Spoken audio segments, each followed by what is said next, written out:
Bueno, Manu, bienvenida. Hablemos de Raíces, es el nombre de este podcast. Pues ya lo habíamos hecho hace un segundo, pero lo mismo. Te conozco por el liderazgo que has tenido en Medellín con muchos temas. De hecho, creo que la primera vez que me empezaste a salir en redes, creo que estabas hablando algo sobre, es que no me sé las palabras exactas, perdón, mi señora me va a matar, pero los servicios de ginecología. De ginecobstetricia. Exactamente, que entiendo que hay un problema grande en Medellín y te empecé a escuchar como hablando de esos temas y mi señora pues es dula, entonces es muy cercana al tema.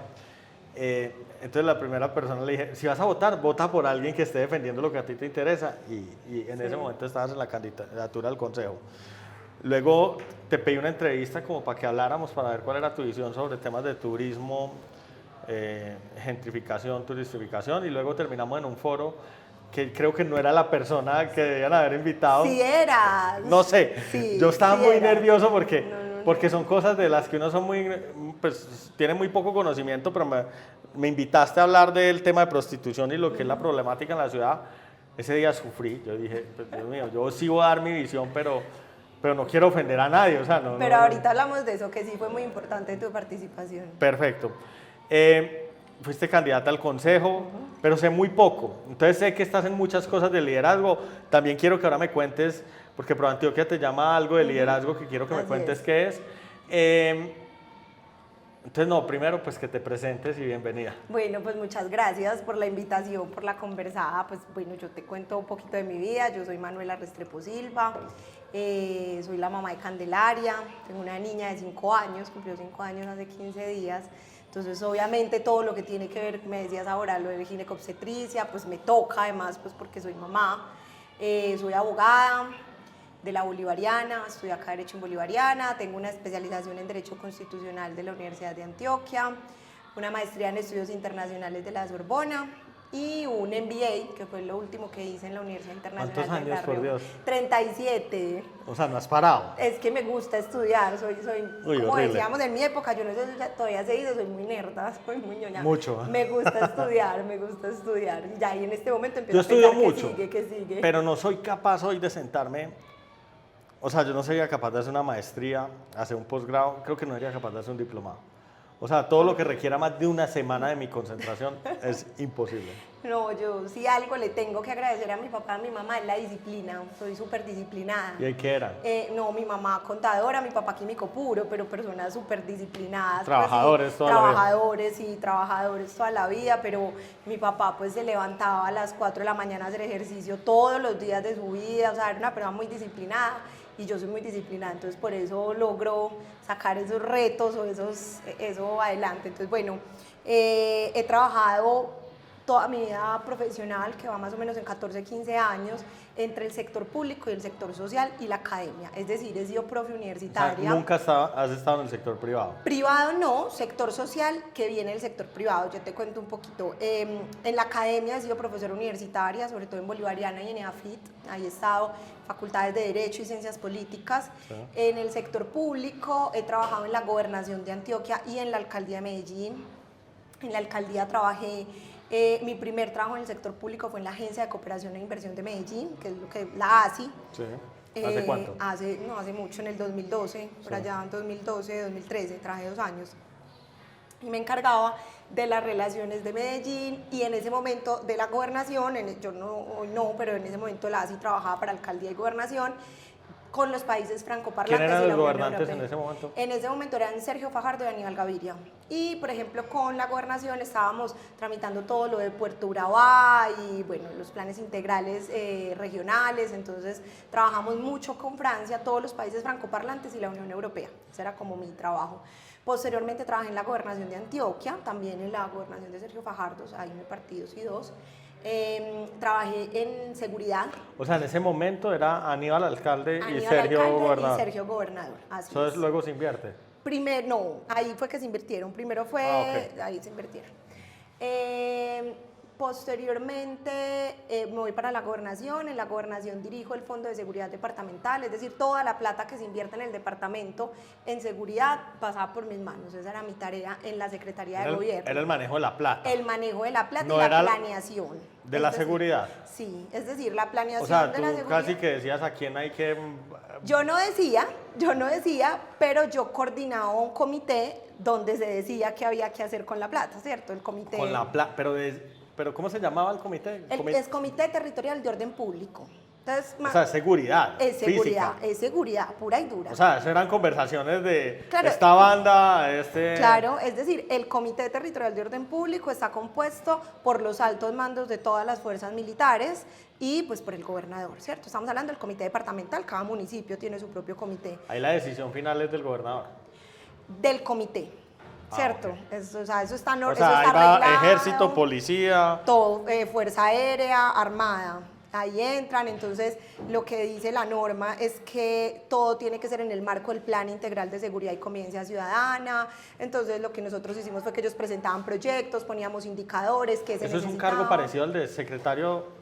¿Cómo se llama la secretaría en la alcaldía? En la alcaldía, en la Secretaría de Seguridad, hay una subsecretaría de planeación de la seguridad. Eso es más o menos. Lo que pasa es que en la gobernación no existe esa subsecretaría de planeación. Porque aquí pero había- eso es lo que hace el subsecretario de planeación de Ahora uno seguridad. de los pelados que entra al consejo, que es Andrés Tobón, Andrés, fue sí. secretario. Él fue secretario de seguridad y él tenía Es algo parecido, solo que a nivel de gobernación. Sí, pero es decir, es una parte de seguridad, ¿cierto? Es la parte de planeación, y es decir, tenemos tanta plata, ¿en qué nos vamos a gastar esa plata? Necesitamos carros de policía, mejorar aquellos batallones, cámaras. Pero no era algo de donde se señal. ponía en riesgo tu seguridad, o sea, tú finalmente no decías... No se ponía en riesgo mi seguridad, no, para nada, O pero sea, sí era tú seguridad. no eras la cara visible no. del que iba a... Yo era la que estaba detrás, Ok. manejando todo el recurso como tal y la destinación del recurso. Uy, pero interesante, porque es que Es súper chévere. ahí debe amigo. haber historias Sí. miedosísimas. Así es.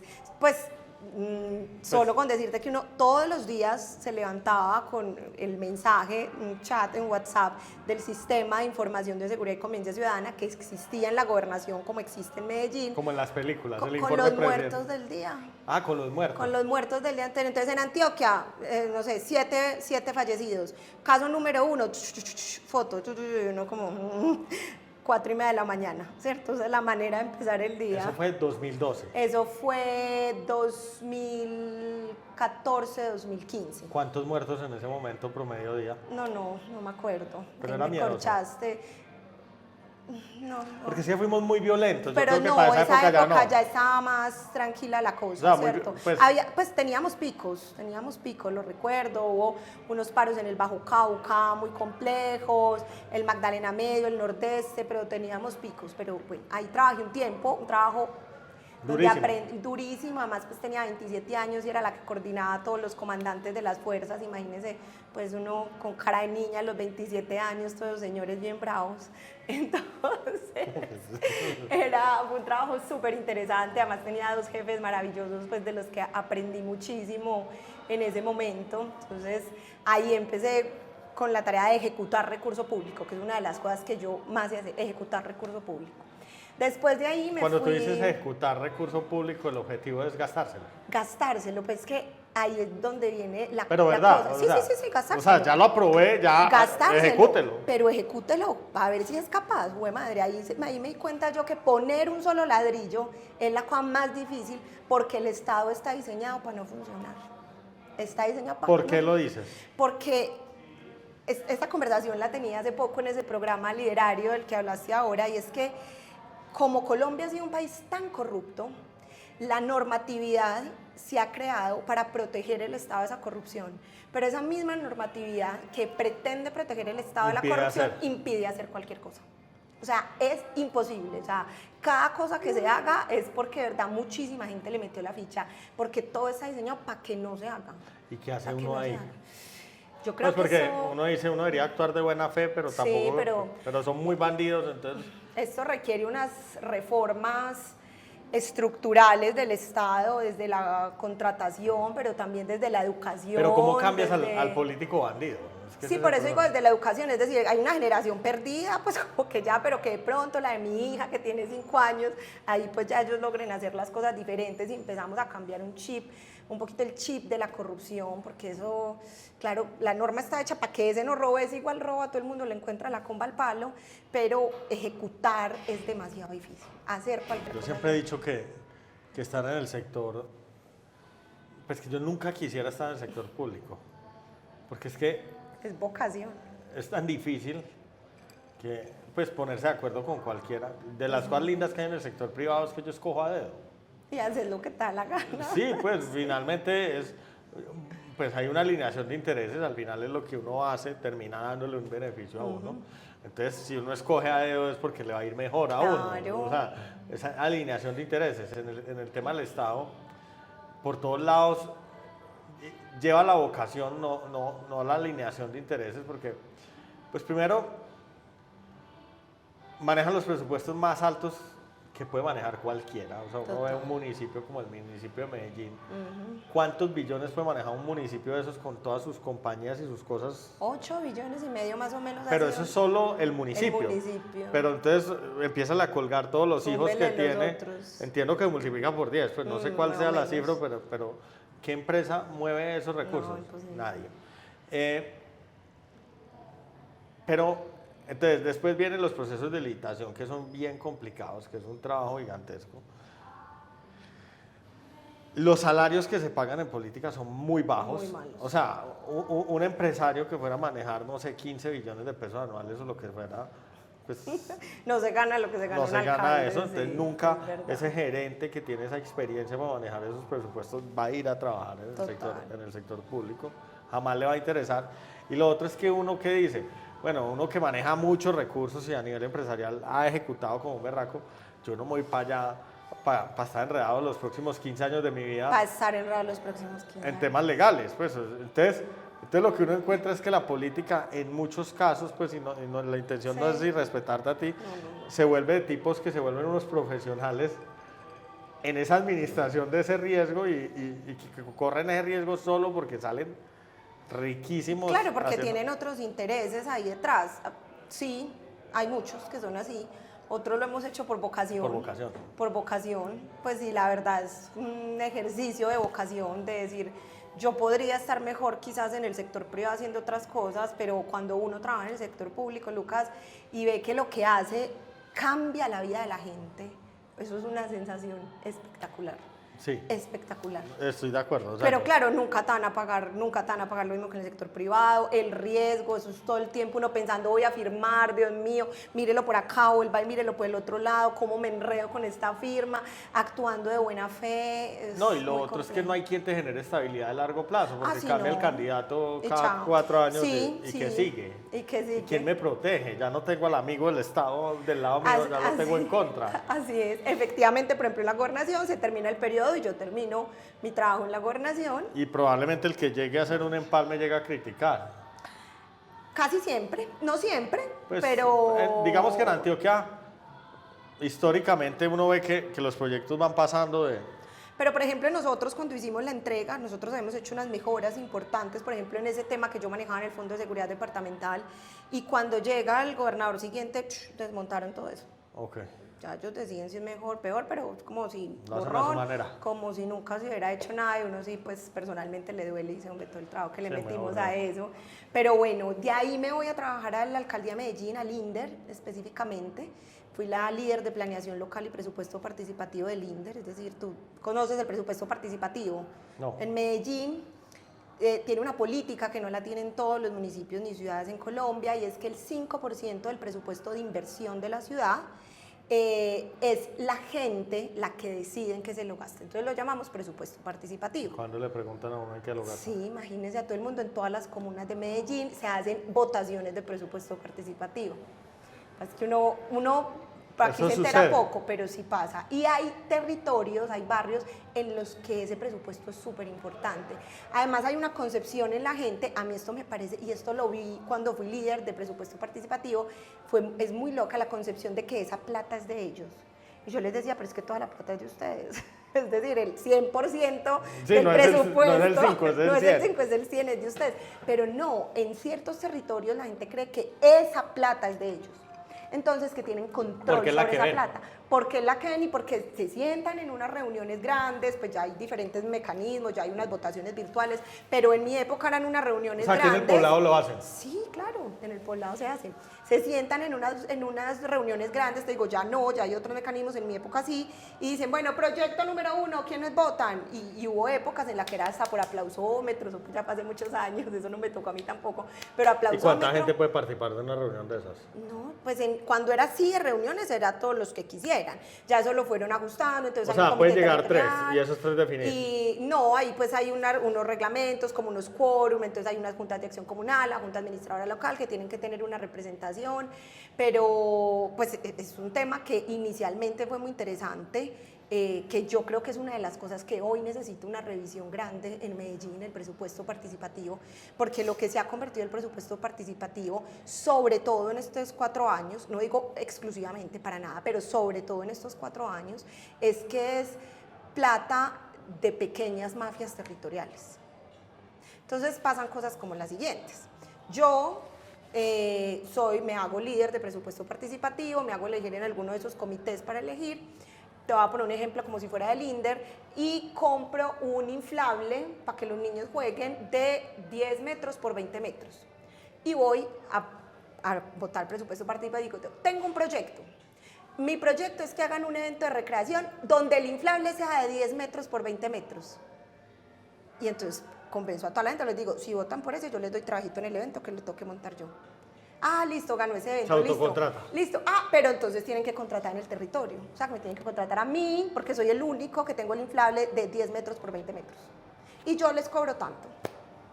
O sea, es todo el tiempo. O sea, lo ven propio y lo ven como para robar. Y lo ven, sí, y se apropian, o sea, y no estoy diciendo que todo el mundo, ojo, hay procesos muy valiosos de presupuesto participativo, pero en estos 4 años sobre todo vemos líderes territoriales que alrededor del presupuesto participativo se han hecho multimillonarios, porque les entregan y les entregan. ¿Cuántos territorios hay acá? Medellín tiene 21 comunas, son 16 comunas, 5 corregimientos. O sea, son los territorios sí, o sea, cuando uno habla de territorio, habla de comunas. Las comunas, sí. Entonces, bueno, ahí estuve en el INDER. El INDER es una entidad maravillosa. Ahí sí se da cuenta que lo que uno hace en el sector público cambia la vida de la gente y lo ve muy fácil.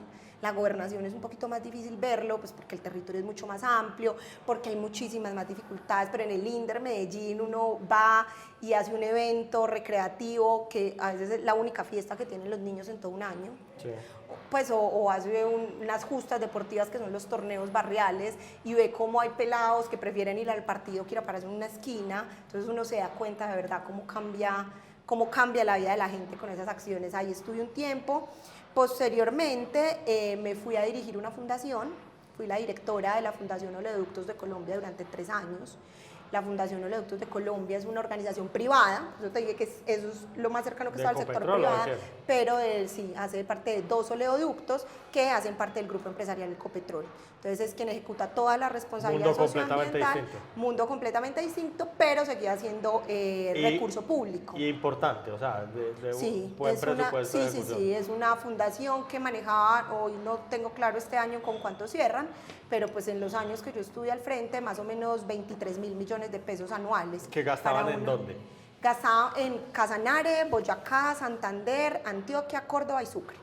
Entonces sí, es un presupuesto importante, además una fundación con una característica especial, diferente a la mayoría de fundaciones en Colombia, y es que su zona de influencia ha permanecido estable durante los últimos 33 años. ¿Por qué? Porque los oleoductos no se mueven, porque siempre es alrededor de los tubos, siempre. Mientras que el resto de fundaciones entran acá, van allá, acá como donde salen proyectos. O sea, la fundación la conocen las regiones. Sí, la fundación es supremamente conocida, inclusive cuando yo estaba en la gobernación de Antioquia, cada vez que queríamos hacer algo en el Bajo Cauca, en zonas donde la seguridad era compleja, invitábamos a la fundación, porque la fundación tenía entrada a cualquier parte porque ya la conocía.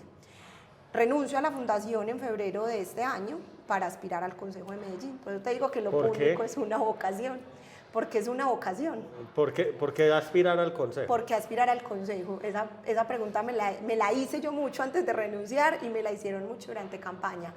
Me pasaron varias cosas. La primera, la oficina de la fundación es acá en Milla de Oro, entonces yo estaba muy cómoda sentada en mi oficina de Milla de Oro con un buen salario, entonces el sector de hidrocarburo, tranquila, viendo todo lo que pasaba en Medellín. Y me da un sentimiento de culpa, yo decir como, o sea, yo no estaba haciendo nada. Y yo siempre he sido muy activista, siempre he estado metida en la discusión. ¿Y qué era lo que más te rascaba? O sea, ¿qué es lo que te molestaba? Que decían, puta, yo estoy aquí sentada en esta oficina. Y no está pasando nada. Me empezó a rascar, como decís, viendo todo lo que está pasando con la prostitución en Medellín. Que todos estábamos hablando de la corrupción, porque es importante, no quiero decir que no, la corrupción, o sea, lo que ha pasado estos 4 años es absurdo en términos de corrupción. Pero yo tengo una pregunta. Pero todos estábamos ahí y no le estábamos parando bolas. Lo de la prostitución es evidente. Sí. Pero la corrupción uno no sabe. Voy a tratar de explicar. Pero no, sí. No, lo trato de explicar. Por ahí hay otro amigo que tiene un podcast que se llama Ardan Jaramillo y los llama los distractores de atención.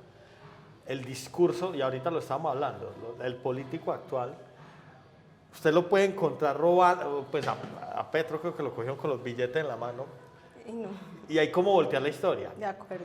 O sea, la persona del común no tiene mucha herramienta para decir... Para hablar de corrupción. De corrupción. O sea, supones que, pero de suponer a que sea verdad, pues hay un camino, o sea... De acuerdo.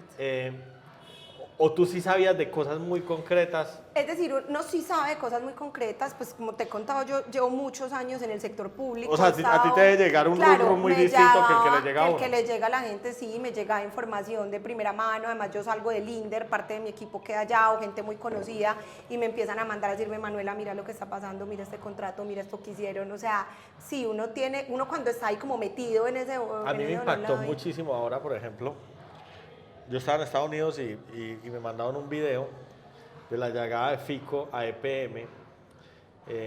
Pues si el tipo, ese edificio de EPM es muy imponente. Sí, sí. O sea, yo he entrado 2 o 3 veces a ese edificio en mi vida, pero es un edificio imponente y tiene ese vacío gigantesco en el medio. Eso lleno de gente. Y esa gente, lo que me impacta, o sea, yo no sé si eso solo ha pasado en esta ocasión o pasa siempre.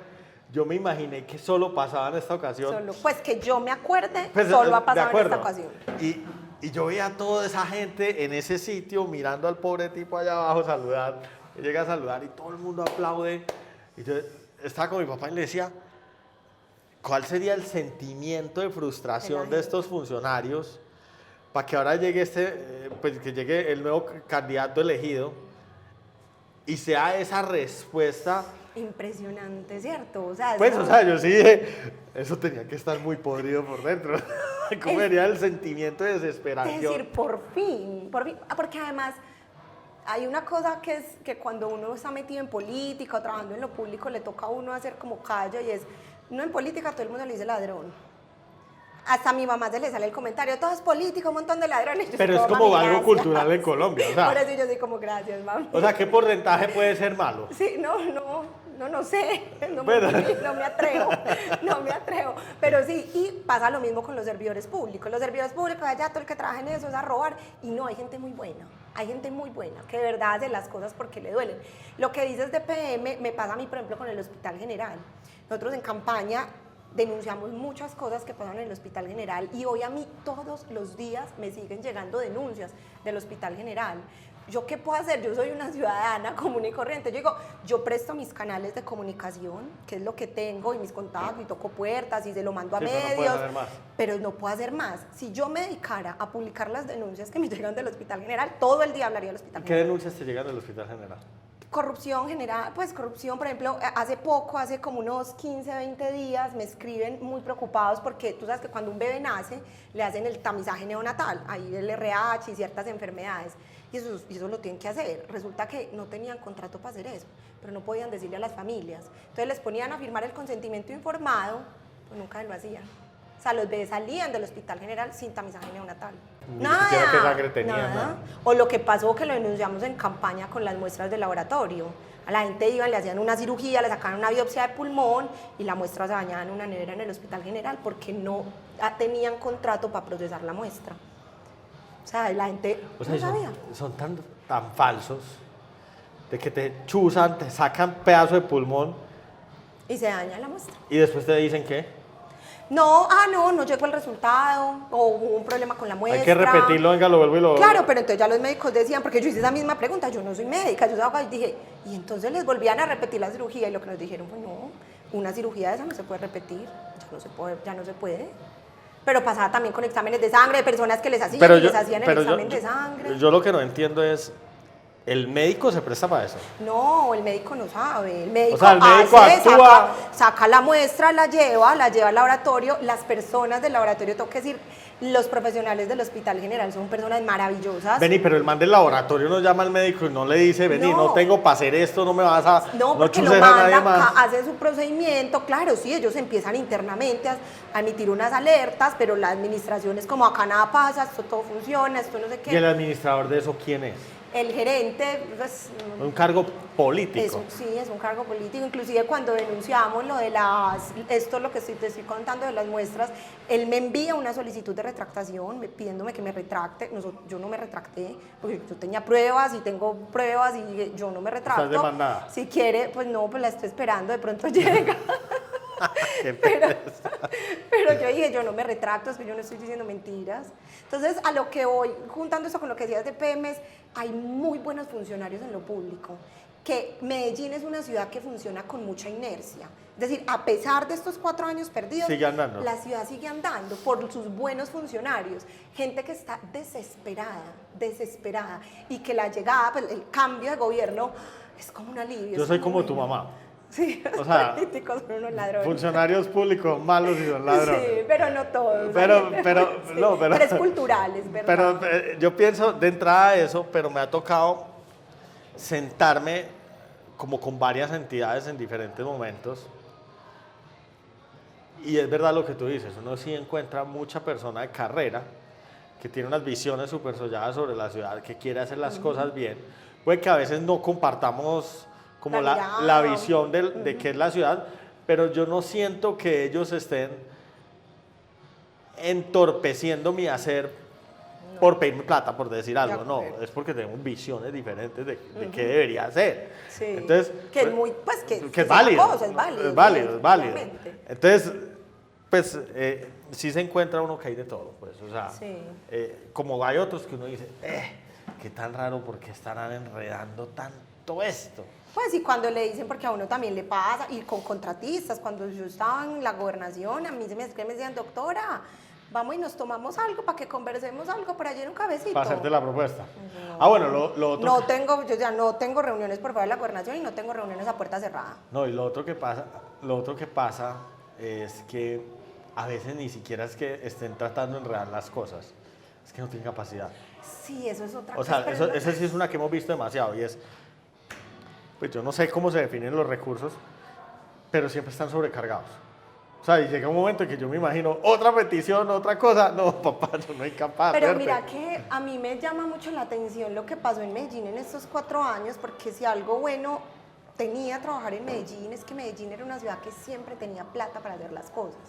Entonces yo veo, por ejemplo, lo que ha pasado en el INDER, profesores contratados hasta octubre, pues grupos de, no sé, de aeróbicos o de fútbol que se acaban antes de tiempo, que porque no hay plata. Entonces, ¿y por qué antes ya? O sea, siempre ha habido plata. Y este 4 no hubo plata para nada. Pues eso es una reflexión que a uno le queda. Yo sé, las cosas están más caras, de inflación, pues, pero...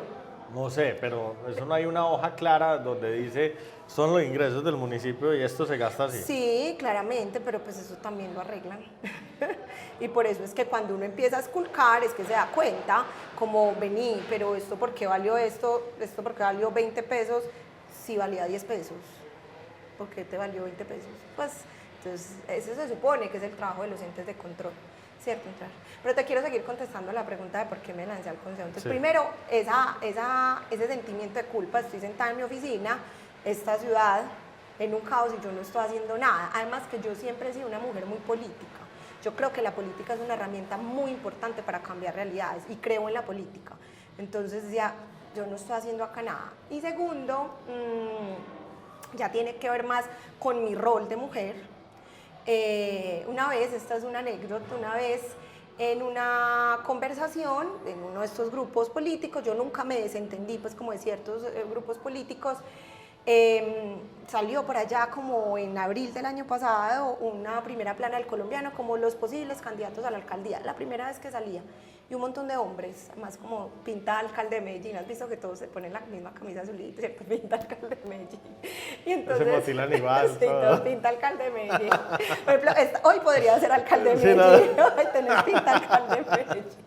Entonces, y no había ni una sola mujer. Y entonces una chica dice como, hay que pesar que no hay ni una sola mujer en esa foto. Y alguien del grupo dice, es que las mujeres no se lanzan porque no quieren. Y a mí esa frase me entró como una daga. Que yo, ¿por qué no quieren? Yo le dije, ¿viste, de verdad vos pensás que no queremos? Pues yo te hago una pregunta, ¿a qué horas haces tus reuniones políticas? La política se hace mucho en la noche, ¿cierto? Conversando. ¿no? Yo digo, ¿sabes yo qué hago en la noche? Apuesto a mi hija y la cuido mientras duerme. No puedo ir a tus reuniones políticas, ¿cierto? Entonces ahí vino una reflexión de, yo llevo muchos años trabajando alrededor de los derechos de las mujeres, es un tema que me gusta mucho, que me apasiona, y dije, bueno, pues... Es un tema en el que no me debo meter, o sea, siempre que... meteré las patas. No, pero no importa, ya te voy a decir una cosa de eso, pero... Yo dije, bueno, yo hablo mucho de participación política de las mujeres, pues además en la fundación en la que trabajamos con mujeres, sobre todo en juntas de acción comunal y dábamos talleres de participación política. Y dije, bueno, es hora de pasar del dicho al hecho, ¿cierto? ¿Cuántas concejales quedaron? Quedaron 4, si no estoy mal, 4. ¿Ah, sí quedan tantas? ¿De Pero cuántos? De 21, muy 21. poquitas, menos que hace 4 años. Es más, perdimos participación política. ¿Y candidata a la alcaldía había una? A 2, 3. Daisy, sí, Daisy, María Paulina y Liliana. Pero la única que medio sonó fue María Paulina. María Paulina, pero ¿no? ahí estaban las otras también, pues igual es que no sonó nadie realmente. Sí, realmente nadie. Realmente no sonó nadie. Entonces dije, bueno, vamos a hacerle, vamos a, pues si yo quiero poner una agenda, yo tengo unos temas que me interesan, con un equipo además. Entonces los temas que más te llamaban la atención era, primero, tema de prostitución en Medellín. Sí. Segundo, el tema, pues, ¿cómo lo llamo? Maternidad en general.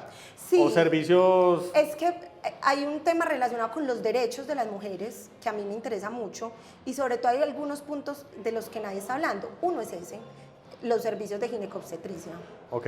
¿Cierto? Y el tercero tenía que ver con la participación de las mujeres en política. Sí, a ver, en general nosotros enfocamos la campaña como en 3 grandes bloques. Uno, derechos de las mujeres, donde está todo eso, pero también hablamos del sistema del cuidado, por ejemplo, que es lo que te decía ahora, yo me quedo en mi casa y eso le pasa a muchísimas mujeres, ahí pues hay 1000 teorías de por qué las mujeres ascienden menos en la escala, pues en la escala profesional, pues sí es por los temas del cuidado. Entonces dentro de los derechos de las mujeres varias cosas. Segundo, turismo. Yo como te digo trabajé en la ASI en ese proceso de internacionalización de Medellín, hice parte y lo hablábamos algún día. Medellín no es hoy la ciudad turística que es por casualidad, es porque se trabajó para que fuéramos una ciudad turística y el turismo tiene unas externalidades positivas y unas oportunidades y también unas negativas que hay que controlar. Entonces ese es un tema que a mí me interesa hoy mucho y dentro de esas negativas pues todo lo que es gentrificación y turistificación y por supuesto la explotación sexual en contexto de turismo. Y un tercer tema que también estuvimos hablando mucho en la campaña fue el del emprendimiento, pues porque nosotros somos una generación de emprendedores y esta es una ciudad de emprendedores y lo hablábamos en algún momento, acá la gente, a pesar de que la ciudad está en crisis, se sigue levantando a trabajar, pues una hica no se queda como, ay, no, esto... Vení, yo me meto en lo difícil. Hablemos primero del tema de las mujeres. Es difícil porque uno que siente que de pronto venimos de una cultura muy machista y cada vez que uno trata de hablar de eso tranquilamente, siempre hay la voz que dice, marica, es una tarbán. Pero por eso es que... Pero puede ser ignorancia, o sea, ¿no? Pero sabes que a mí, y yo por eso te decía que tu participación en la conversación en la última que tuvimos fue muy importante, es porque hay una cosa que ha sido en contra de nosotras las mujeres, de nuestra propia lucha, y es esa. Es que a los hombres les da temor hablar de este tema y hasta temor a hablarnos a nosotras porque dicen, no, yo la voy a cagar. Pues no, sí, o sea, la voy ¿para a qué cagar. me meto en ese chicharrón? Y si queremos aprender, pues hay que hablar. Pero entonces ahí viene lo primero, yo sí estoy de acuerdo en algo. ¿Cómo fue que dijiste? Utilizaste una palabra y es la de, pues hay que criar el peladito. Sí. Y el hombre no es igual que la mujer. No, O sea, yo tampoco, o sea, yo no, o sea, yo veo la importancia que le da mi señora a los hijos, a la importancia que le doy yo, sin decir que no los quiera, que no Sí. los adore y todo, pero uno está pensando en otras cosas, no sé por qué. Yo no sé si es fisiológico o qué es, pero al final del día, si no tienen mamá, yo creo que son niños que son distintos. pero sí, hay Y eso muchas es cosas. muy demandante de tiempo, Impresionante. muy demandante de tiempo. Y no hay el mismo trato para hombres y mujeres, porque yo me acuerdo que yo tuve mis hijos y cuando tuve los hijos a la semana o antes ya me estaban molestando en la oficina y ya me necesitaban en la oficina. Claro. En cambio mi señora no, que pensaría uno, bueno, si quieren que seamos iguales, pues venga, también deme a mí 6 meses, yo me quedo Como en ciertos países. cuidando, es. que eso me parece súper sano. Ahora, creo que esa conversación está generando unos riesgos gigantescos y esto va a sonar horrible y es... las personas hoy son muy competitivas. Sí. Hay como unas ganas de salir adelante o de ganar más plata o no sé de qué. Pero se ha perdido como el concepto de lo básico. Entonces, yo creo que la familia es algo básico. O sea, si a mí me ponen una balanza mi familia o cualquier otra cosa, pues esa balanza se va para este lado, pero en segundos. Claro. Pero después voy a mi empresa que tiene como 150 personas y veo cuántas... Familias. pues, no, en estos días pregunté cuántos niños había y me sorprendí. Somos 150 personas y hay 60. O sea, me paga un número importante, Sí. pero no es suficiente para, o sea, para cubrir la población. Es menos de la Nos estamos envejeciendo, además. no, y es menos de la mitad, o sea, no alcanzan ni a recuperar al papá o a la mamá, pues, Ajá. menos de la mitad.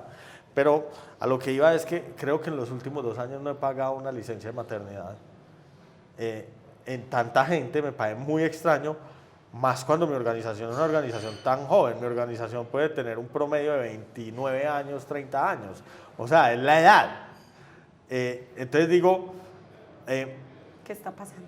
¿qué está pasando? Y lo que creo que está pasando es que las mujeres dijeron, tengo que ser competitiva o no sé, o las prioridades son otras, o que encarte un niño, o no sé qué diablos es, o ya el grupo familiar decide eso, pero nadie tiene interés por tener hijos. La población, Medellín es una ciudad que se está envejeciendo. Y por muy ahí hay rápido. datos. Sí, nos estamos envejeciendo y nos estamos envejeciendo rápido y eso nos da para una conversación completa de qué vamos a hacer, porque ¿quién va a cuidar de toda la gente, todos los que vamos a estar en la tercera edad, que necesitamos que nos cuiden y no vamos a tener Necesitamos quien nos migrantes. y no vamos a tener quien nos cuiden, pero sí, o sea, esa es una de las soluciones, ¿cierto? Hay una cantidad de población.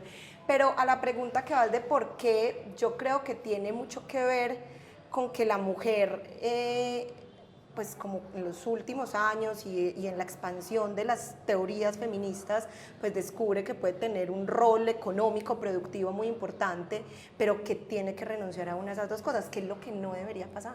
Es decir, o soy mamá o soy profesional, eso no tendría que ser así. De acuerdo. No tendría que ser así, pero la mujer hoy siente que debe ser así.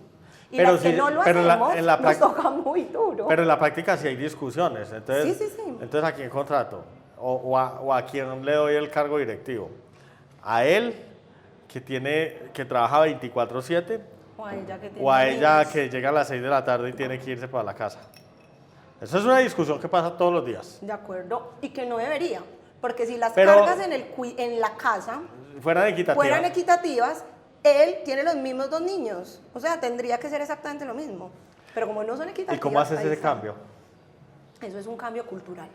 Pero es cultural, Es o sea, cultural. eso es muy jodido. Sí, eso es cultural. Sí hay algunas acciones desde política pública que se pueden tomar, sobre todo en estratos 1 y 3, en Bogotá ahora se ejecutó un proyecto que se llama Las Manzanas del Cuidado, que es muy interesante, es un proyecto de verdad muy interesante, y son como unas infraestructuras que acondicionaron, no hicieron algo no, sino que acondicionaron unas infraestructuras en ciertas zonas de Bogotá, donde tienen guardería, pero también tienen salones de clase del SENA, lavadoras comunitarias, para clases de cosas, entonces las mujeres pueden ir con sus hijos y ellos están bien cuidados, están en clase de natación o en clase de fútbol, mientras ella está en clases en el SENA, o tienen unos salones con máquinas de coser, entonces son mujeres tejedoras y vanias en su producción de costura, mientras el niño, la niña está ahí bien cuidado, entonces es la distribución, pues como que hay un apoyo para que ellas puedan desarrollar otras cosas, entonces sí hay algunas cosas que se pueden hacer, pero sin duda alguna el principal cambio es cultural.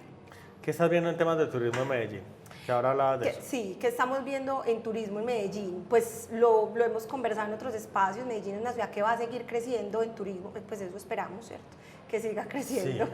Eso Hay esperamos. amenazas. Sí, es verdad. O sea, la seguridad es la principal. La seguridad es la principal amenaza. Este año no sé cuántos muertos van, creo que 30, 40, pero es una locura. Sí, es una locura, justo el colombiano hablaba de eso la semana pasada. Y no hay una política de... Yo creo que las administraciones anteriores eran muy fuertes en el destino. Sí, en promoción de destino. Sí, marca ciudad. Marca ciudad, y nos olvidamos de la marca ciudad. Ahora hay unas vallas bonitas, pero no sé si estamos haciendo algo hacia afuera. No, es que en el 2021 sale esa marca ciudad, pero la marca ciudad no ha pasado de ser una cosa bonita, porque quedó muy bonita, a mí me parece muy bonita. No es bonita, pero al final un logo o una valla no hace nada. O sea, eso es tocando puertas afuera, abriendo eventos acá, trayendo cantantes por acá. Y es promoción de destino, como lo acabas de decir, promoción de destino. Si nosotros queremos que a Medellín llegue un turismo cultural o de negocios o no sé, o de biodiversidad, el turismo de salud, el turismo que definamos que queremos que llegue, pues esa es la imagen que tenemos que proyectar a nivel internacional. Pero ¿cómo se hace esa proyección? Hace unos años, cuando empezó precisamente después de los 90 todo este concepto de internacionalizar Medellín, se definieron en el clúster de turismo se definieron esas líneas de turismo, y eso es una decisión de ciudad. Entonces acá se definió en ese momento que queríamos turismo de salud, y pues te acordás que acá venía la gente a hacerse exámenes médicos, a la odontología, se definió que había un turismo de negocios y un turismo de eventos, entonces por eso se crea el buró, Plaza Mayor se suma a ese turismo de eventos y se van tocando puertas por todo el mundo, es decir, tenemos todo organizado para que usted haga sus eventos internacionales en Medellín. Entonces se hacen acuerdos con el sector hotelero, con los restaurantes, que si estén preparados, qué eventos queremos recibir, eventos de tantas personas, tenemos la infraestructura, tenemos el transporte, y todo eso lo coordinaba la ciudad. Con el tema de salud, igual, inclusive acá las clínicas crearon una fundación en ese momento, pues era una organización sin ánimo de lucro, no recuerdo el nombre, precisamente para que fueran el mundo a decir, quieren hacerse cirugías estéticas o quieren hacerse exámenes o quieren a Medellín, vengan, nosotros los acompañamos, les llevamos, los traemos, y tenían acuerdos con hoteles. Entonces se hace una imagen a nivel internacional de cuáles son esos servicios turísticos que presta Medellín. Eso se fue quedando, se quedó, la pandemia creo que jugó ahí un papel también importante, porque pues en la pandemia dejamos de recibir turismo, y después lo que pasó es que cuando abrimos las fronteras, esto se llenó de gente y ya dijimos como, ay, ya, o sea, ya no nos dio tiempo de volvernos a reacomodar. Entonces esa es una decisión y una conversación que es urgente tener en Medellín. ¿Qué tipo de turismo queremos atraer?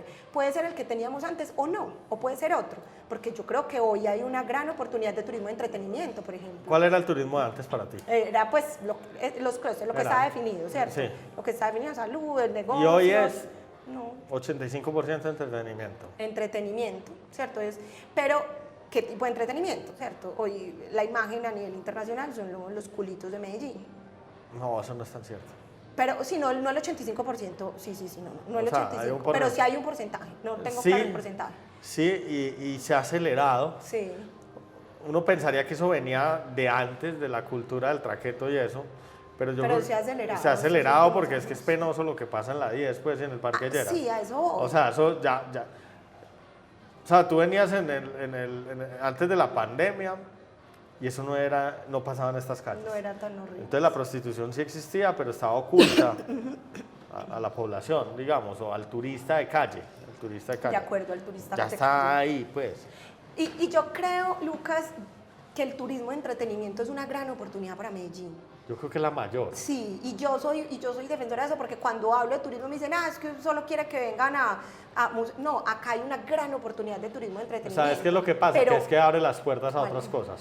Claro, pero ahí está donde hacemos control en destino, ¿cierto? Entonces te voy a poner un ejemplo. Cancún, Playa del Carmen y Tulum es 100% Entretenimiento. turismo y entretenimiento. 80% de la propiedad raíz que se vende en esa región son americanos. Sí, dejó de ser una zona para mexicanos. Sí, pero es una zona que está concentrando una cantidad de inversión tan importante que ya requieren un segundo aeropuerto. O sea, había aeropuerto internacional en Cancún, ahora necesitan aeropuerto internacional en Tulum.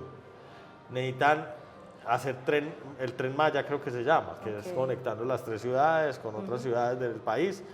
Pero eso se logra porque llegan recursos y llega riqueza a la zona. Y empieza uno a ver cadenas de restaurantes internacionales, empieza a ver el tema de migrantes, es impresionante, son ciudades que van a crecer, cada 3 años se duplican, Claro, o algo por el estilo. Trabajo, porque hay oportunidades Entonces de llega trabajo. gente de todos lados a dar una diversidad cultural espectacular, y llega gente joven y da dinámica, que a veces uno dice, aquí, pues hoy no se ve eso acá, pero en 20 años esta ciudad va a ser tenebrosa, la cantidad de viejitos caminando por las Que vamos a calles. estar por ahí. Sí, sí, va a ser miedoso. Sí, sí. Sí, yo creo que es una decisión que hay que tomar como ciudad. Es decir, yo no me atrevo a decir, ese es el camino o aquel es el camino, hay que sentarnos y tomar una decisión como ciudad. Lo que sí no puede seguir pasando es que no pongamos ojo en Medellín como una ciudad turística. Pero exacto, o sea, Medellín es una ciudad turística y como ciudad turística yo creo que debería seguir la promoción del destino. De acuerdo. Y el control. Luego viene, es muy importante. lo más importante, sí, eso te iba a decir, viene el control. El control. Y definir de quién es esa responsabilidad del control. De acuerdo. Porque es que esa sí le queda a uno muy difícil. Es que además... Como empresario... Es que además no es tu tarea. Es imposible, pues yo como controlo la escopolamina. Y ¿sabes por qué te decía que... O la prostitución. Total, que tengo tu ninguna participación en estas conversaciones es muy importante, porque es que si nos quedamos hablando, por ejemplo, cuando hablamos de prostitución, si nos quedamos hablando las feministas, las que no son feministas, no hacemos nada. Pues, o sea, nosotras solas no vamos a resolver absolutamente nada. Lo necesitamos ser los empresarios. ¿Para qué? Golpe de realidad. ¿Cómo pasan las cosas? ¿Qué es lo que está pasando? Y ese golpe de realidad es el que lo ayuda a uno a decir, ah, bueno, entonces, ¿qué decisión tomamos? Ahora, filosóficamente, ¿eso cómo se debería manejar? Tú que sí has estudiado el tema. Yo tengo una posición muy clara. Yo creo que la prostitución no es un trabajo. No es un trabajo, porque creo que el trabajo no puede denigrar la dignidad humana, no se puede poner en juego. Pero hoy, pues no sé, es la Constitución o no sé qué. Hoy en Colombia no hoy es legal. Es decir, no es ilegal. O sea, hoy en Colombia hay un vacío. Legal. Sí, no nos hemos dado una discusión que pasa alrededor de la prostitución, como ya se lo dieron otros países. Acá hay Yo unos creo que delitos. Estados Unidos es ilegal, menos Las Vegas. Estados Unidos es prohibicionista, es decir, en Estados Unidos es tan ilegal demandar prostitución, es decir, ir y comprar y ofrecer. O sea, se penaliza a la mujer también. Yo, por ejemplo, no estoy de acuerdo con esa postura. Yo creo que a la mujer no se le puede perseguir. Se persigue a la demanda, porque la mayoría de mujeres, y digo mujeres porque también hay hombres, pero están ahí por situaciones de vulnerabilidad que las llevan a estar en prostitución. Y insisto, hablo de mujeres, sé que no son únicamente mujeres las que están en prostitución, pero sí es una gran mayoría. Entonces nosotros, por ejemplo, hay una propuesta que es muy clara, hay algo que hay que hacer en Medellín urgente, acabamos saltando de turismo a prostitución y todo, y es, desde el 63 en Medellín no se hace un censo de personas en situación de prostitución. Entonces cuando nos sentamos a tener estas discusiones y la gente dice, es que ellas están allá porque quieren, y yo digo, no están allá porque quieren, no sabemos, hay que preguntarles. Empecemos por preguntarles. Sí, yo creo que eso hay que preguntarles. Hay que preguntarles, hay que empezar por preguntarles. Desde el 63 no les preguntamos. ¿Sabes por qué me digo que sí hay que preguntarlo? Porque ya no toda la prostitución es la prostitución de calle. Ah, no, es que además la prostitución se ha estratificado. Se ha sofisticado. Hay estratos, ¿cierto? Y entonces llega uno hasta el extremo de las OnlyFans famosas y uno se pregunta, ¿estas niñas en algún momento fueron vulnerables y alguien las metió a esto y las está utilizando? Y se quedaron. O llegaron a esto porque da plata. No sé, yo Por no tengo ni idea. Hay que preguntar, o sea, acá hay que empezar haciendo un censo de la población en prostitución. Ahora, cuando uno es un gobierno, uno gobierna para la mayoría, teniendo en cuenta las diferencias de ciertas minorías, eso está claro, pero hay un gobierno. Entonces, Sí, mira lo que pasó en Bogotá. En Bogotá hicieron un censo, creo que fue en el 2019, y ese censo dio que alrededor del 94% no querían estar en prostitución. Entonces tú no regulas para el 6% que quería, tú haces programas para el 94%. Y la gente responderá a eso honestamente, pues porque hay que buscar estrategias, es muy difícil. Porque me parece difícil, es un trabajo fácil. Sí. ¿Te gustaría estar en la prostitución? Probablemente vas a decir, no, ¿cómo te ocurre? O decir sí, porque cuando uno habla con mujeres que estuvieron en prostitución, lo que ellas le cuentan a uno es que cuando ellas están en prostitución, ese empoderamiento, y lo pongo entre comillas porque no es real, es un mecanismo de defensa. Porque es que uno decirse a uno mismo, ay, pobrecito, yo estoy aquí, estoy muy mal. No, es así, yo quiero estar acá, y es que ¿quién dijo que no? Es que yo soy una mujer empoderada, pero vas y escudriñas en su vida y te das cuenta que no es tan real. Eso me pasaba en estos días, esa reflexión.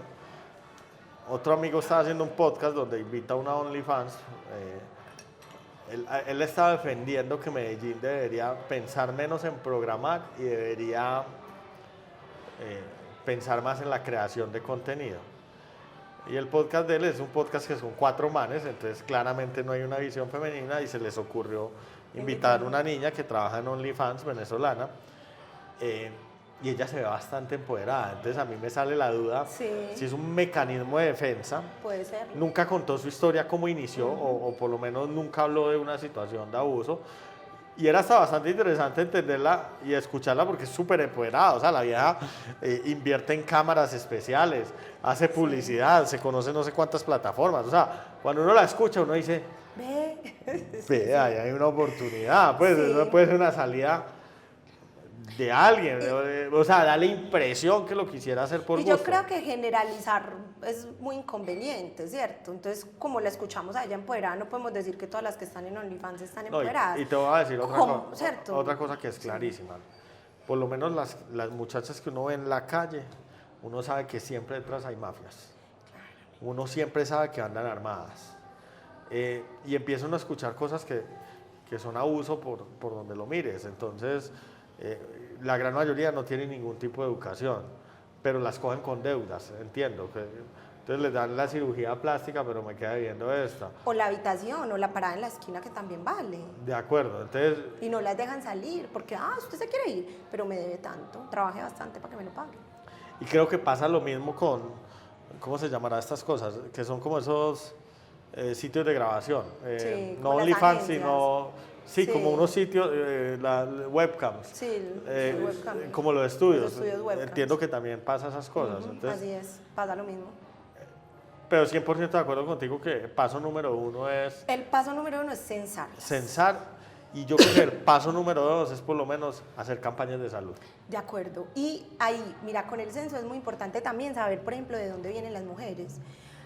Hay unas cifras por ahí que salen mucho de vista de que más o menos el 40% de las mujeres que están en prostitución en esta zona, en el Lleras, en Provenza, son venezolanas, ¿cierto? ¿Ah, sí? Pero son unas cifras sacadas a ojo, pues. O sea, hoy te digo, no hay cifras concretas. Hay que conocer cuál es la realidad detrás de estas familias, porque además no la mujer sola es una familia, tienen hijos, ¿qué pasa con esos niños? O sea, ¿dónde están? ¿Quién los cuida? O sea, hay que conocer cuál es la historia que está. Y después viene un tema económico. Me sentaba con otra pelada que se lanzó al consejo estos días, que tiene una fundación de madres solteras, no me acuerdo el nombre. Sí, me acuerdo, yo la conocí, ella es no me acuerdo el nombre, pero sé de quién hablas. Bueno, y ella me decía, Lucas, hay un tema muy jodido, y es que usted habla con ellas, y entonces te dicen, yo sé hacer 2 cosas, o hacer aseo o tener sexo, y eso no lo pagan igual. Y yo tengo necesidades. Y entonces ella me hablaba de un término que era como que hay que como reincorporar a la actividad económica y a la sociedad civil, pero la matemática no daba, o sea... Es que es muy complejo. O sea, es un reto muy jodido. Pero sí hay muchas mujeres que están dispuestas a perder plata por recuperar su dignidad. ¿Cierto? Pero otra cosa, ¿qué hace uno, por ejemplo, aquí en la 10 particularmente, que están paradas, que son montones y que no es ilegal? Porque yo ignorantemente en algún momento decía, vale, la policía. No, sí, porque ellas no están haciendo nada ilegal, además por eso, son las víctimas de un sistema. Pero uno desde el desconocimiento que decía, vaya y barre y trapea la 10, pero, o sea, vaya. Pero no se puede. No se puede. No, entonces, además porque ellas, insisto, son la cadena más débil. Mira, en Cartagena que también es una ciudad que con más problemas que un berraco. Estos últimos años se ha implementado unas iniciativas que han dado algunos resultados positivos.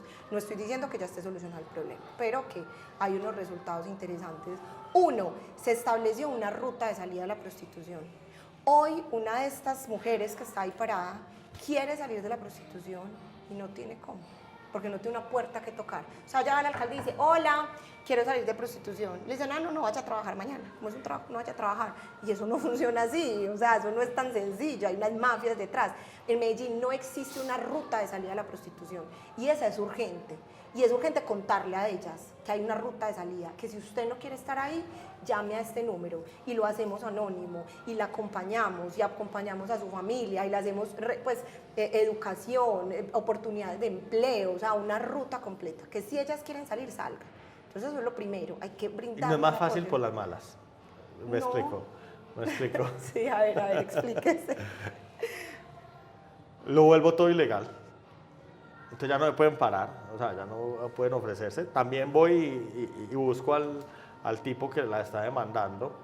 Entonces van a salir alternativas, van a empezar a salir en páginas web y cosas de esas, pero ahí sí debe haber la tecnología también para irlos a perseguirlos y demás. Pero mira, o sea, hacerlo tan berracamente difícil y como tan prohibido que... Lo que pasa es que vos lo estás haciendo ilegal y de verdad la que va a salir perjudicada es la mujer. Uno, porque es el eslabón más débil de la cadena. Sí, ella sigue debiendo su plata, porque ella sigue debiendo la siguen plata abusando de ella, o la sigue, sacaron de su pueblo. porque está ahí abusada, porque es víctima de trata de personas, entonces estás volviendo una delincuente a una persona que llega ahí por unas situaciones pues que se escapan de su elección. Sí, que ella no quería, ella no lo hizo por voluntad propia. Claro, porque no lo hizo por voluntad y la estás convirtiendo en... Y además, pues pensá en nuestro sistema penal colombiano, si tenés unos señores con mucha plata, con mucha mafia, y unas señoras que no tienen nada, ¿a quién van a agarrar primero?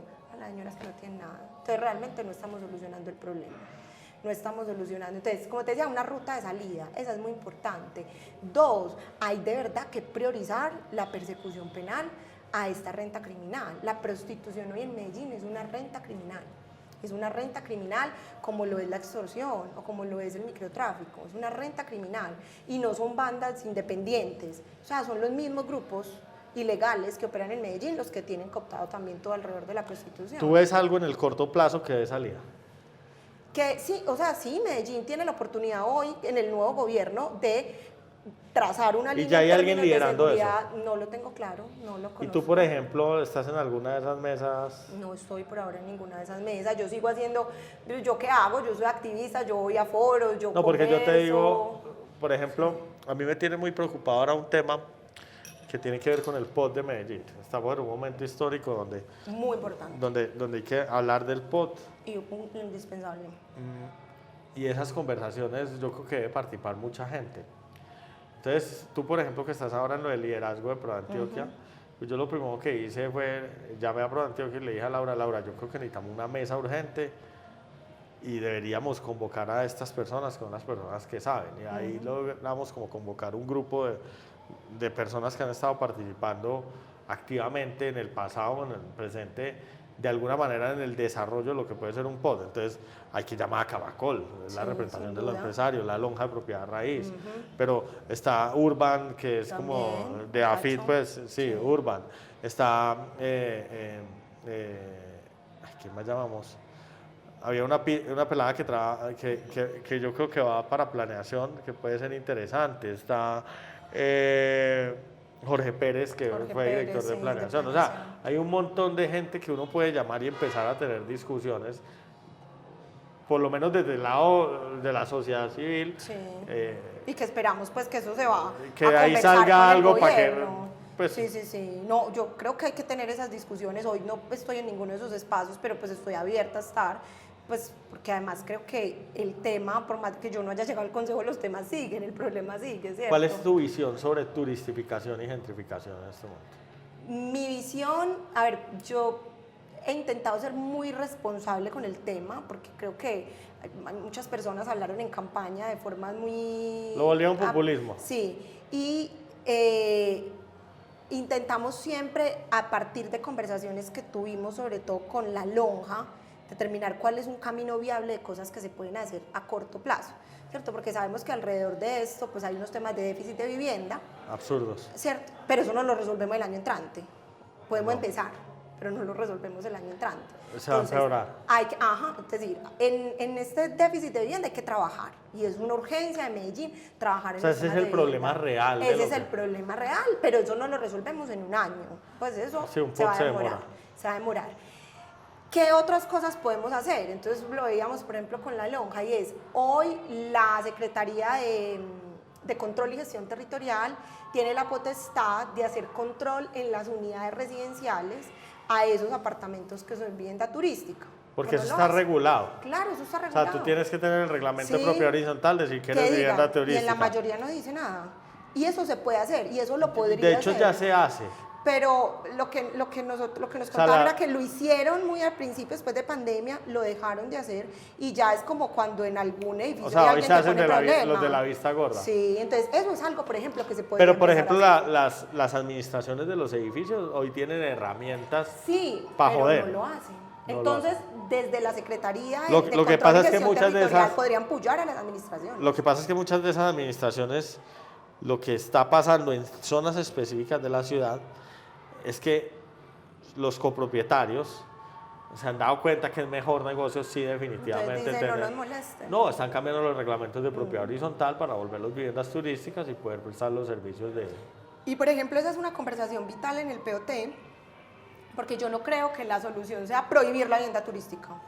No creo que sea la solución. Pero ¿dónde vamos a tener vivienda turística? ¿Cierto?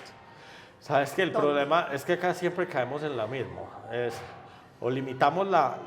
O sea, casi siempre queremos regular limitando, Ok, pero nunca pensamos en aumentar la oferta. también. Lo es que, verdad. la solución real, la del crecimiento, la de crecer la torta, ¿no? Le enseñan a uno, pues todo el mundo ha escuchado del método de negociación de Harvard. El método de negociación de Harvard tiene llega a una conclusión final que es bien llamativa y es que dice, esto no es una suma cero, esto no es un tema donde yo gano lo que le quito al otro. La otra mejor opción es simplemente esa torta que estamos tratando de repartirnos hoy, porque no la crecemos Hagámosla más grande. y nos toca a todos más. Entonces, pues de las cosas que yo he tratado de decir es, no es de regular más, ya hay suficiente regulación. Sí. Es un tema Pero de... ni siquiera de limitación territorial, ¿crees vos? No, es que el turismo, Pero para vivienda turística. tú no planeas No, el para turismo, el turismo Es el que llega. es el que llega, es el que llega. Ok. Hoy estábamos viendo un hotel en Marinilla, que nos invitaban a operar, y la conclusión del equipo era, allá no hay turismo. Guatapé hay turismo, Marinilla no, el hotel es espectacular. Tiene un restaurante muy lindo, ocupación del 10%. Me dice cuál país. No recuerdo el nombre, pero te lo averiguo. Pero de verdad, o sea, es un sitio que vale la pena. Y el problema es netamente de tráfico. Tú no defines qué zona va a ser turística, eso nace de manera Natural, eso emerge, emerge. eso emerge. Entonces, Puerto Triunfo se convirtió turístico. Hoy recibe 1.300.000 viajeros. Guatapé recibe más o menos lo mismo, 1.400.000, 1.500.000. Medellín va para 1.800.000, pero tú no puedes obligar al turista a irse para el centro de Medellín. Sí, de acuerdo. O sea, tú le puedes decir, váyase para el centro de Medellín, pero el turista va a llegar es al poblado. Entonces eso emerge, entonces lo que hay que hacer es mecanismos, que el turismo me está quitando las pocas viviendas que hay un déficit gigantesco, entonces ¿cómo aumentamos la oferta de hotelería? O Sí. ¿cómo aumentamos la oferta de Airbnb? Pero acá lo que te ponen son limitaciones, entonces Ok. por ejemplo en la hotelería te dicen no puedes tener cocineta. Sí, lo hablamos alguna vez. ¿Por qué? Sí, quitemos eso. Entonces, o sea, ¿cómo le compito a un apartamento? Porque es que hay gente que Total. necesita calentar teteros, hay el que Sí. no viene por una semana, sino que queda 15 días y quiere hacer un sándwich, una arepa. Sí, un café, no Exacto. calentarse un agua. O sea, la hotelería en todo el mundo, generalmente hay hoteles Sí. con cocina. ¿Por qué no en los Cocineta. hoteles no pueden tener cocineta? Y esas son cosas que se hacen súper fácil.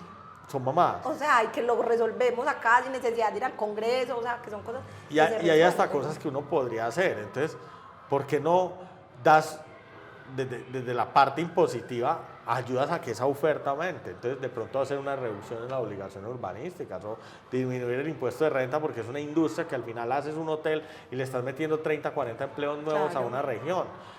Esa es una mirada muy interesante. Eso es muy importante. O sea, la discusión siempre debería ser cómo aumento la oferta. Ahora, y esa misma discusión es la de la vivienda. Es que los arriendos están disparados. Entonces, mira cómo funciona Colombia. La lógica latina, yo creo que es la lógica latina, no sé, pero hay que limitar el crecimiento de los arriendos. De hecho ya está, o sea, tú solo le puedes incrementar hasta el 1% al arriendo perdón, el IPC de manera anual. Es el valor del cambio. Sí, máximo el 1% y le puedes incrementar el IPC, o sea, ya estás limitado. Pero en algún momento alguna propuesta populista decía lo que hay que hacer es limitar aún más el crecimiento de los arriendos. Y entonces, ¿qué pasa cuando tú haces eso? Como valor por metro cuadrado por zona. Sí, o simplemente dejar los arriendos fijos y ya ni siquiera suben al IPC o suben por debajo del IPC. Y eso suena lógico para un lado, que es para el lado que necesita pagar el arriendo y no le da. Pero para el lado del propietario no. Pero para el lado del inversionista inmediatamente frena la inversión por completo y la desmotiva. Y eso en el largo plazo lo que siempre genera, que es lo que pasa acá, es que no hay ningún interés en coger el capital privado, en hacer mayor inversión y traer más vivienda.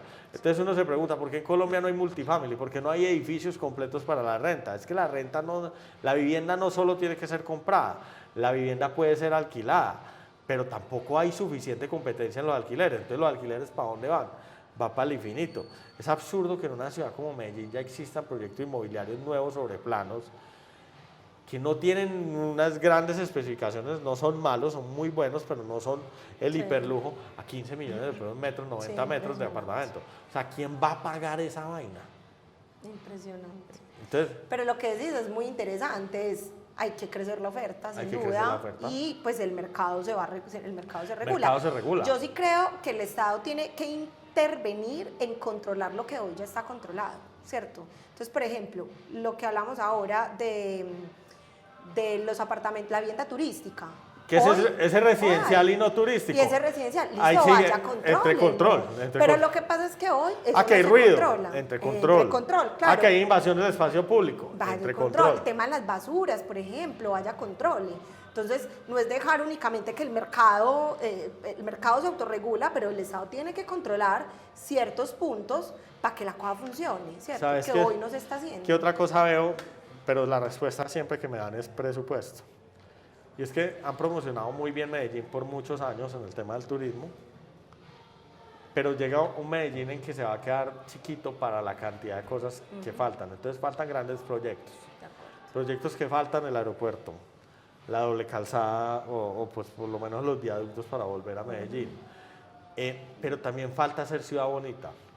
Faltan grandes proyectos de infraestructura y de ciudad. Yo no sé si has visto el indicador de equipamiento metros cuadrados de zonas verdes por habitante. Medellín es desastroso. O sea, si uno mira eso, al otro día cierra el Olaya, lo vuelve un parque, compra el Club del Rodeo y el Campestre, vuelve todos esos parques para tratar de solucionar el problema de ciudad.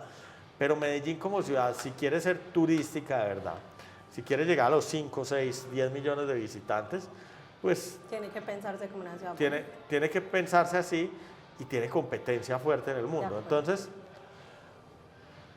Playa del Carmen, que es una ciudad de 350.000 habitantes, tiene toda la la calle Quinta peatonalizada. Para una población tan chiquita tener no sé cuántos kilómetros peatonalizados, una belleza. Una ciudad como Medellín, no sé en qué va Parques del Río, pero una ciudad como Medellín, pues yo sé que vale mucha plata y que hay muchas prioridades, pero ese es un proyecto estratégico de ciudad que debería buscar una ciudad bonita. Una ciudad como Medellín, si sabe que el turismo está en esta zona, tiene que invertirle mucho más al transporte público. Y la 10 es una calle muy fea. Horrible, no, la 10 es una calle muy fea. La 10 la deberían peatonalizar. Sabes que eso me lo dijiste un día y me quedé pensándole mucho y creo que es muy importante. O sea, yo me quedé pensando en tu idea de peatonalizar la 10 Y yo creo que va por ahí. La 10 es una calle muy fea. Pero nadie le para bolas a esa cosa. O Yo sea, le paré bolas. la calle 10 es la puedo calle. ayudar a hacerle bulla Yo a digo que 10. la calle 10 es la calle más fea del mundo. Es demasiado fea. Huele maluco. Sí, de acuerdo. Tiene un tráfico que no cabe por los andenes. Yo estoy haciendo una obra aquí a 2 cuadras. Ni por la calle, ni por los andenes, o sea, no cabe. Es el espacio de trabajo más estresante que hay porque entre los peatones, el material entrando, Y es donde se concentra el turismo y es muy fea. es horrible. Eso debería ser un gran bulevar. Y sería espectacular. Mira, Luca, yo en lo público estoy convencida de algo y es que uno demuestra el interés con plata. ¿Cierto? Así funciona. Entonces usted dice, yo soy un gobernante y a mí me interesan mucho las mujeres, yo le tengo que poner plata a los proyectos de mujeres. Pues yo no puedo decir, a mí me interesan mucho las mujeres y no darles presupuesto, porque entonces no te interesan las mujeres.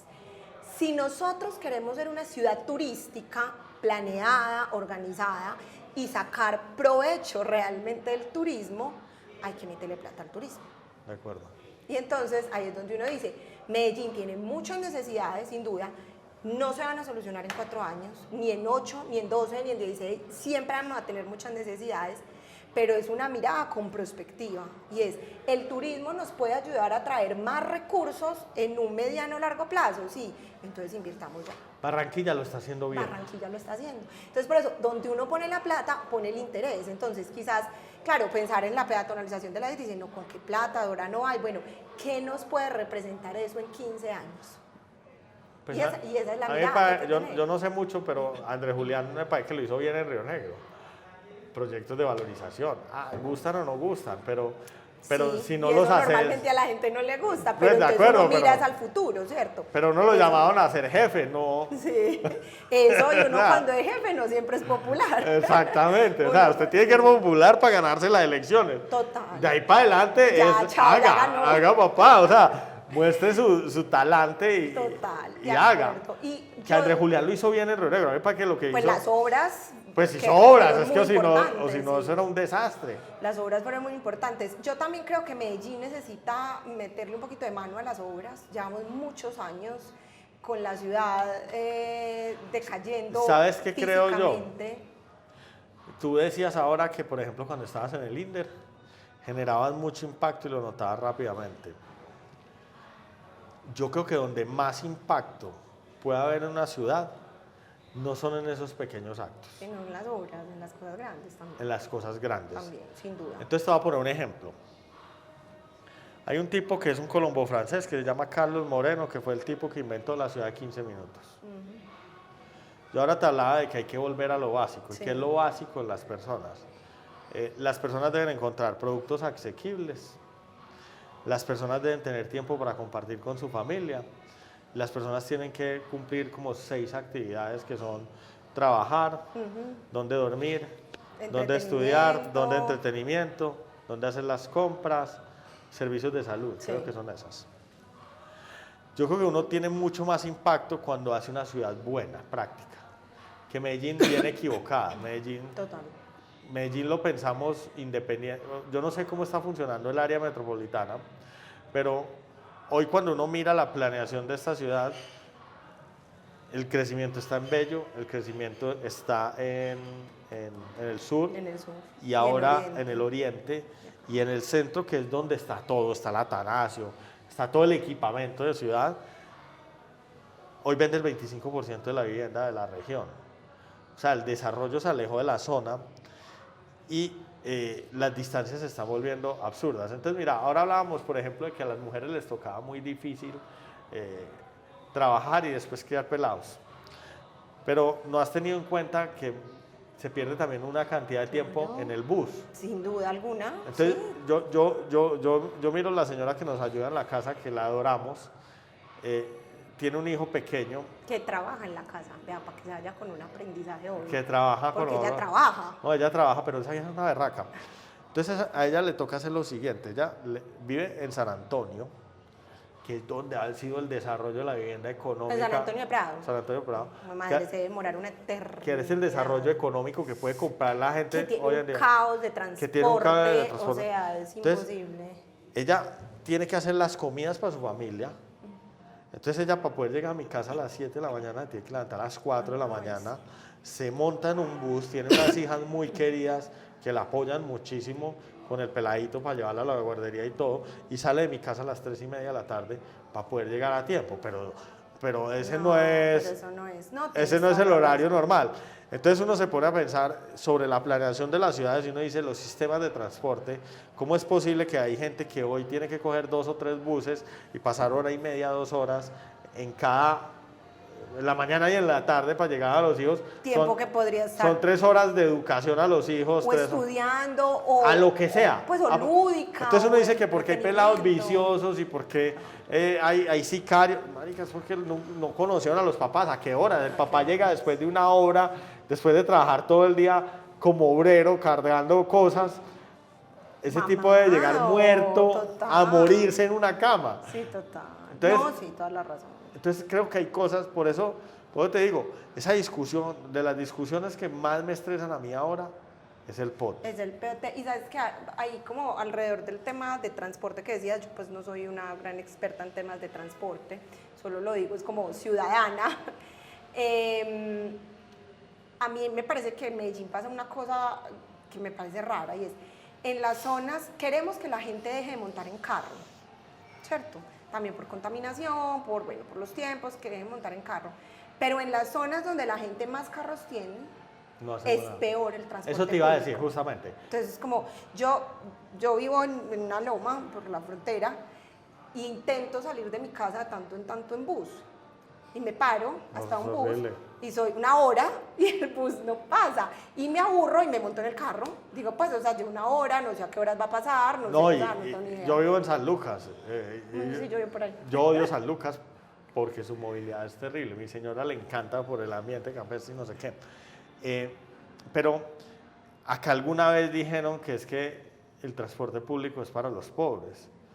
Se les olvida que nosotros viajamos a todo el mundo a montar en transporte público. Total, a montar en metro, O sea, en bus. uno anda en esas camionetas o en esos carros consumiendo gasolina como loco, es porque no hay otra opción. Total, yo quisiera salir de mi casa, montarme en un bus que sé a qué horas va a pasar y que me lleve que al sean metro, cómodos. y que el metro me lleve y que huela rico y que esté limpio. Sí, y que sea no, puntual. Y que no me sienta acosada. Y que Eso vos es una tenga- cosa, en que el vos- transporte que uno no se sienta Que vos acosada. tengas una app y sabes, el bus pasa a tal A tal hora, hora. y estas son las rutas, Pero- entonces está el mapa de los integrados y yo lo hago, pero Y además son cosas que ya están inventadas. Me- O sea, el mundo funciona así. intenté ir a las elecciones con mis Sí. niños, pues yo toda la vida, será romanticismo, no sé qué, a mí me tocó en el estadio la primera vez.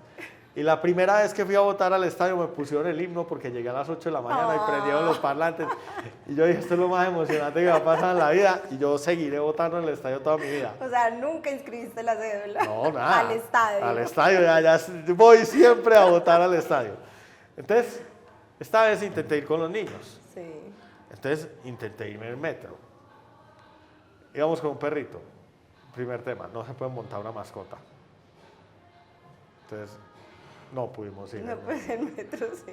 Después, las otras veces que hemos montado, porque a ellos A los niños les gusta, un montón, sí. hay momentos en que uno dice, esto no le cabe a una persona qué me más, o sea, metí? yo por qué me vine para esta lata, ¿En esto qué me metí? es muy incómodo, o sea, y después ve uno las filas que se hacen aquí en la estación del Que metro además del eso Poblado. también es inhumano. La gente sale a trabajar, se va a demorar 40 2 horas minutos ya en una en fila. una fila, sí. Pero además, insisto, yo no soy una experta en transporte, estoy hablando como una ciudadana cualquiera, pero lo que yo veo es que eso en el mundo está resuelto. Lo de la aplicación, con las horas que pasan. Todo está inventado. Eso está inventado. Es como que nos falta Todo está para llegar allá, pues eso ya está inventado. Y vuelvo a lo mismo, si nos quieren bajar a la gente que montamos en carro, de los carros, pues entonces hay que salir en algo de la casa, ¿cierto? Total. Porque la bajadita de la loma caminando, uno la baja, pero no la sube. No, mira, por ejemplo, mis papás viven en una loma que llama Las Caleras. Hay 5 unidades. Yo le decía, estoy seguro que si existiera buen transporte público en las transversales, con conexión al resto de la ciudad, probablemente entre esas mismas unidades pagar una buseta para subir la loma y bajarla todo el día. Seguro. Sale más económico, Total, que tener un carro, pagar gasolina, pues y además... porque la loma sí es maluca. Pero pues también hay que hacer ejercicio, estamos gordos, o sea, hay que hacer ejercicio. Pero es que todos los días las subitas en la Muy duro, loma, muy sí, duro. sí, Ve, te es pregunto otra una cosa, ¿cuál es la crisis que hay ahora? Esta pregunta te la hago por mi señora. Sí. ¿Cuál es la crisis que hay hoy en los hospitales con el tema ¿cómo se llama esa De área? las camas de las camas. ginecobstetricia, el servicio de ginecobstetricia. Mira, Lucas, lo que está pasando es que paulatinamente se han ido cerrando lo que conocemos como camas de parto. Pero las están cerrando, ¿por qué?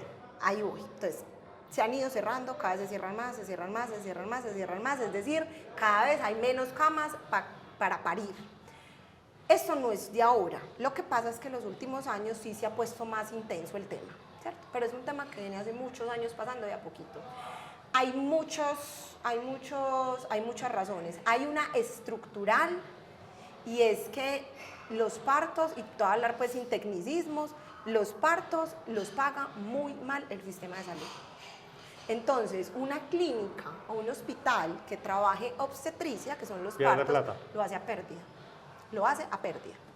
¿Cierto? Entonces, no da, eso no cuadra. Y yo me senté con muchos médicos y con varias clínicas y hospitales y me dan una cifra, voy a decir cualquiera, pues para no ser inexacta, vale 100 pesos. 100 pesos, pero el parto puede durar 2 horas o 16 horas. Y te pagan los mismos 100 pesos. Es absurdo. Eso no tiene sentido. Eso no tiene sentido. Entonces, es un servicio que se paga a pérdida. Empiece por ahí. Entonces, por ahí ya empezamos mal, se paga a pérdida. Tienen que cambiar la forma. Claro, y entonces adicional, ponemos el servicio a pérdida. Entonces las clínicas empiezan a decir, esto no me da, los hospitales dicen, esto no me da, yo estoy perdiendo plata, yo cierro mejor el servicio. Ahora, se suman muchas otras cosas. Por ejemplo... A mí me dijeron una que no sé sí, si es cierta, sí. y es la siguiente, que muchas de las clínicas tienen origen religiosos. Ahí voy, a esa voy. A esa iba precisamente. Entonces, uno, el servicio que se presta a pérdida. Segundo, gran parte de las clínicas que presentan el servicio de obstetricia son clínicas de origen religioso, es decir, son confesionales. Y en Colombia hay un tema relacionado a la interrupción voluntaria del embarazo y a todo lo que es el sistema de planificación familiar, que es obligatorio para todas las clínicas y hospitales que presten el servicio de obstetricia. En palabras muy sencillas es, si usted presta el servicio de parto, también tiene que practicar abortos y hacer todo el proceso de planificación familiar. Y eso es innegociable para una organización católica. Es innegociable. Pero, es innegociable. Pero Entonces, eso es como una falta de respeto también de las creencias religiosas. claro, a ver, ahí yo creo que a uno le toca pararse en un punto de pragmatismo. Yo soy una gran defensora del aborto, yo creo en el aborto libre y seguro para todas las mujeres, ¿cierto? Creo que el Estado debe asegurar el derecho a tener un aborto libre y seguro, pero también creo en la libertad de empresa y también creo en que hay que ser pragmáticos y que hay que ser pragmáticos. Entonces, ¿por qué digo pragmáticos? Porque pasa lo siguiente, entonces una clínica X católica me dice a mí, yo nunca voy a practicar un aborto, nunca, no hay posibilidad. ¿Qué le aseguro yo a la paciente? Que si la paciente llega, yo llego y digo, hola, quiero abortar, yo no la dejo desamparada, le digo, no, aquí no fue, chao, váyase.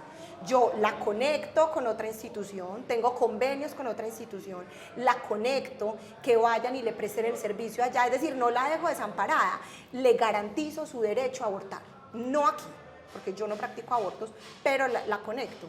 ¿Qué dice hoy la seccional de salud? No me sirve, tiene que ser allá. Y les están poniendo a las clínicas unas multas, que un servicio que es a pérdida y adicional tienes que pagar una multa. Lo cierro. Y adicional, entonces acá es donde viene el pragmatismo.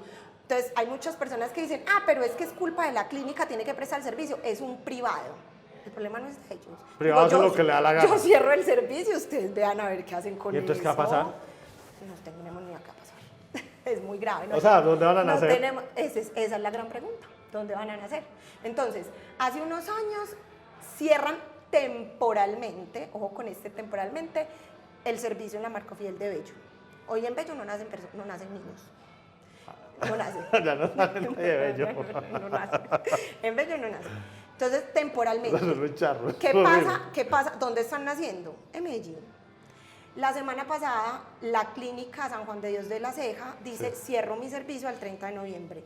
¿Dónde van a nacer esos niños? Medellín. ¿En Medellín o en Río Negro? Pero ¿cuántas han cerrado en Medellín ¿Cierto? también? ¿Cuántas han cerrado? Entonces, Medellín, las Américas que tenía varias, ya solo tiene una. Cierra el Rosario de Villahermosa. También cerró la de San Vicente. O sea, y, por ejemplo, Bolivariana, que es hoy quien tiene una gran carga en la ciudad, está a punto de colapsar. Pero es religiosa. Además, con el tema que no han resuelto lo de la multa. Allá hay un tema con la multa, que eso nadie lo ha dicho oficialmente, pero es ahí como si nos ponen la multa, esto hay que cerrarlo, no hay con qué pagar.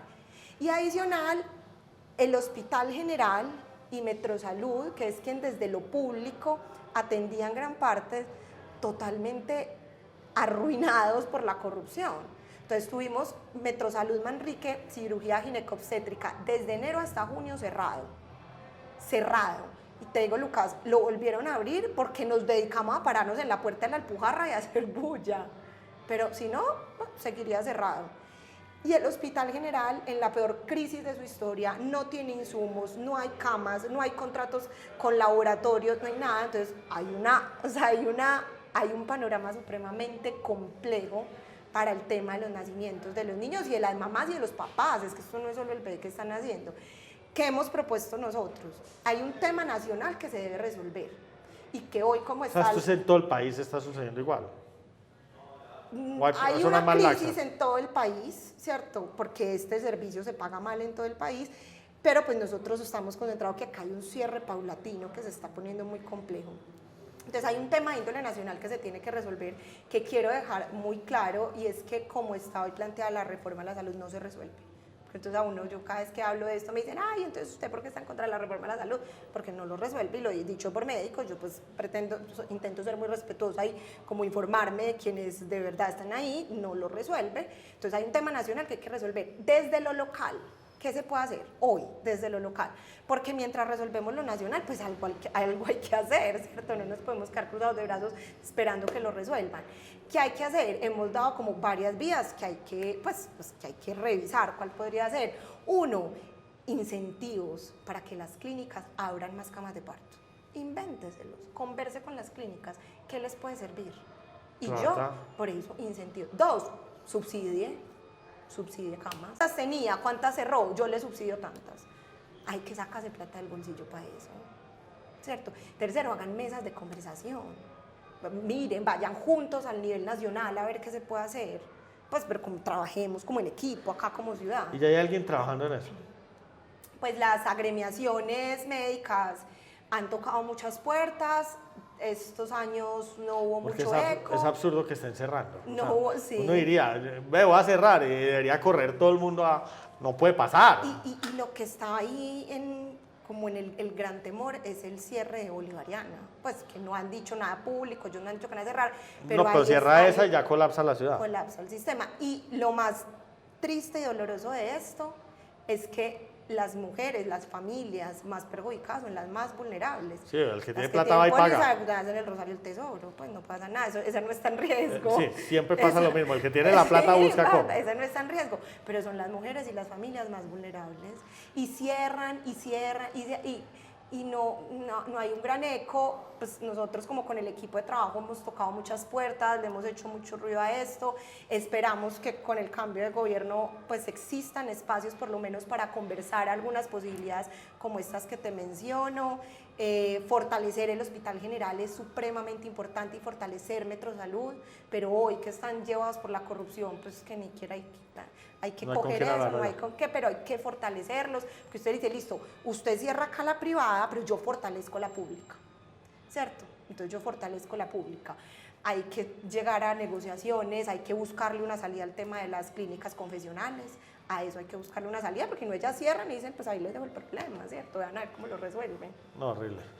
Pregunta, ¿qué vas a hacer con ProAntioquia? ¿Te llamaron a qué? ¿Cómo se llama el programa? Liderario. Hago parte de la tercera corte de Liderario. Liderario es un programa que tiene ProAntioquia como de formación de líderes en liderazgo público, como personas en la ciudad que estamos interesadas ¿Y esa formación por qué el es? liderazgo público. Es una formación alrededor de 6-7 meses de estas formaciones como de alto nivel, entonces tenemos conferencias, visitas, inmersiones, visitar proyectos con otras miradas, es un grupo muy interesante, muy diverso del sector público, privado, social, del Estado, pues de muchas partes, y el objetivo es ProAntioquia, AFID, bueno, ahí hay varias organizaciones, es como crear, pues Confama creo que también está ahí, sí, sin duda está Confama, es formar como estos liderazgos que queremos pensar en lo público.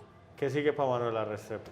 Esa es una muy buena pregunta. Pues ahora estoy descansando y aprovechando a mi hija un poquito después de las elecciones. Sin duda quiero seguir trabajando en los temas que hemos venido trabajando en campaña. Yo pues trabajo estos temas no por la campaña, sino porque me interesan y creo que son urgentes para la ciudad. Entonces estaremos... ¿Y cómo trabajas en eso? ¿Vas y tocas puertas en Sí, estaremos mirando qué sigue, con el equipo nos estamos pensando, qué podemos O sea, pero vas la ciudad. a tocar puertas en la alcaldía o en la gobernación. Pues por ahora no, ellos están organizándose, por ahora no, vamos a ver qué podemos hacer con el sector privado, vamos a ver qué podemos hacer con la academia, creo que hay temas de los que hay que seguir hablando, cómo podemos participar en las discusiones del POT, por ejemplo, entonces estoy descansando y mirando cómo seguimos, sin duda, sin abandonar estos temas que, pues, que son los que me deseo mueven. Muchísima suerte. Muchas gracias. Muchas cosas para aprenderte. No, siempre la conversación es súper nutrida, yo también te aprendo un montón, esa mirada es muy importante. Y mil gracias por el espacio. No, a vos, mil gracias, estuvo muy chévere.